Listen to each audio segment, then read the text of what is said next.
The girl awoke to find her hair covering the entire room, a sight that left her stunned, and those strands were still spreading wildly, crawling steadily toward the staircase. All this happened because she had once set free the magical bird kept by the forest witch. The witch flew into a rage and immediately cast a curse upon her. From that moment on, her hair grew wildly like vines. Strands flowed like the yellow river bursting its banks. Neither scissors nor sickles could sever even a single strand. If this continues, her nutrients will be drained by her hair, eventually turning her into a long-haired corpse. Just as she despaired, the magical bird returned to repay her for saving its life. It told them that deep in the forest lived a woodcutter who possessed a magical axe capable of severing all things in the world, even curses. Before leaving, Dad wanted to eat an apple. Suddenly, the werewolf rushed forward, snatched the apple, and tossed it aside. The werewolf warned him, "This is where Snow White once lived. The apple might be cursed." They had barely entered the forest when they stumbled upon a witch hunter. The moment the hunter saw Bella's long hair,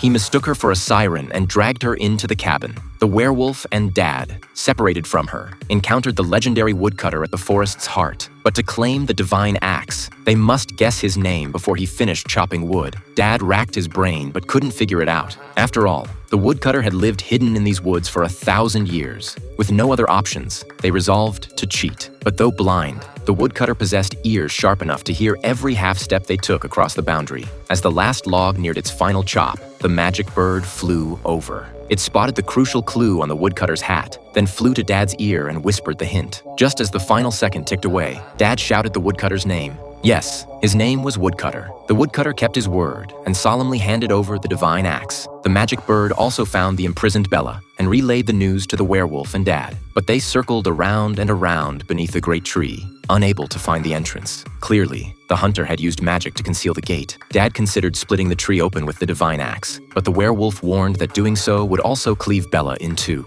They suddenly had an idea that made Bella's scalp tingle. Have Bella lower her vine-like hair out the window to serve as a swing rope. The werewolf climbed up the strands and successfully rescued her. Just then, the hunter suddenly returned. Dad attempted a sneak attack, but his arm got caught in the magical gate instead. In that instant, the divine axe lost all its power, turning into worthless scrap metal. The werewolf was about to be struck down by the hunter when Bella hurriedly snatched the divine axe from her father's hands. But the axe only worked on wood. It had no effect on humans. Just as the table split apart, the hunter's thigh was savagely clamped by a trap on the ground. The werewolf prepared to finish him off, but Bella couldn't bring herself to strike. Then, Bella used the sacred axe to sever the witch's curse. On their way back to the village, they unexpectedly encountered the dwarf monster. To their surprise, the dwarf monster had already exchanged the magic mirror for a sheep.